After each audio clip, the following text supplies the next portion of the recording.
It is a subject that never fails to fascinate. Of course, we're talking about UFOs, unidentified flying objects. Well, 2 months back, we tracked some recent sightings in eastern Nevada, but reports of strange events in the Ely area date back much further.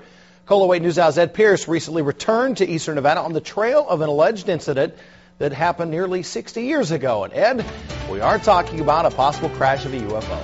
We are. Strange story. And after all these years, the real mystery may be where this story comes from. Now, if I mention Roswell, New Mexico to you, you immediately know what's going to follow. Even Rachel, Nevada, a stop on Nevada's extraterrestrial highway, has a claim to a spot in UFO history. Drop in on either location, that claim is self-evident. You won't find that in Ely, but maybe you should. If you Google Ely, Nevada and UFO, you'll immediately find a link to flying saucer legend and lore. It appears in every listing of a supposed crash of an unidentified flying object. Nearly 6 decades ago, it is claimed a UFO crashed near Ely. That's nearly the whole story. You'll find a date, August 14th, 1952, and a note, 16 bodies recovered. That's the highest body count claimed for any UFO crash anywhere, by the way. And both claims are consistent on all listings, but no other details. We first heard this story in November when we journeyed to Ely chasing the claims of fresh sightings in eastern Nevada. Out of curiosity, we started looking for more, and we weren't the first. A few years ago, Kent Harper of the Ely Times came across the same reference. But I even went down to Rachel and talked to some folks there, but it just seems to have been on the internet forever, you know. And no one adds to it, no one deletes from it. Harper wouldn't have found any mention of such an event in the files of his own paper. We checked the microfilm on the Ely Times from August of 1952, and the issue from August 15th, when any such event would have been reported, is missing. Interesting. And enough to jumpstart the musings of any conspiracy theorist. But finally, in the White Pine County Library, we found perhaps the only remaining copy of the August 15th issue.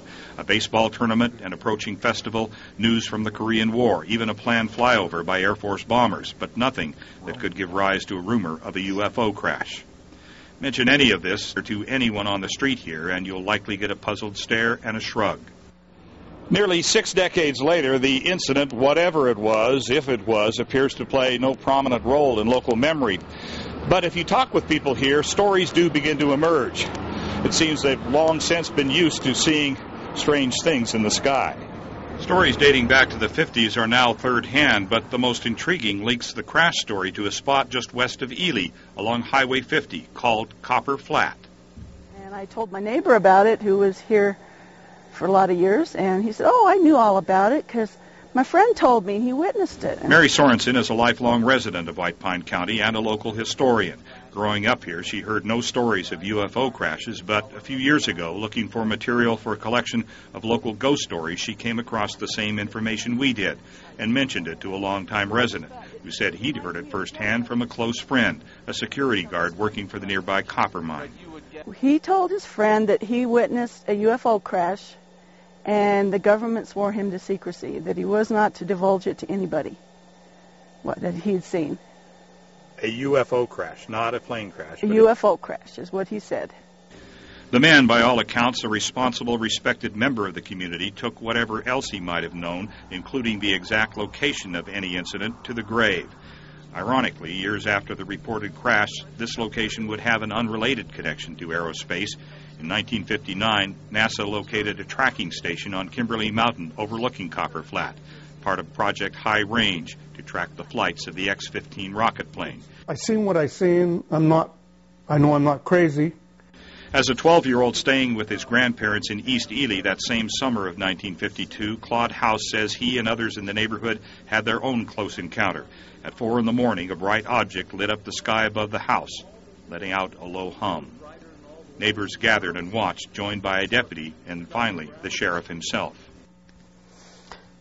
They agreed it was a UFO.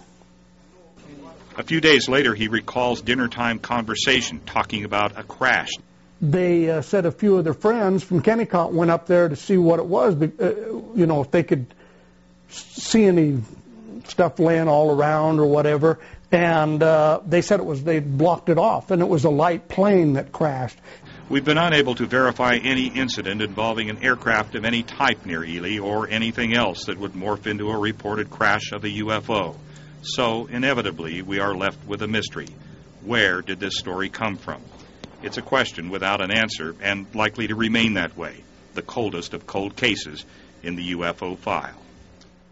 One thing we can report is there is a long history of people seeing strange things in the eastern Nevada sky, and it continues today. Tomorrow night we'll have an update on the latest sightings of the White Pine Lights. Pat. All right, Ed Pierce reporting. Certainly makes you think, doesn't it? Why can't they crash in a populated area so all of us can see them? That's all I ask. Well, then it wouldn't They're be a mystery. Always out in the country. All right, can't wait for part 2 tomorrow night. I know.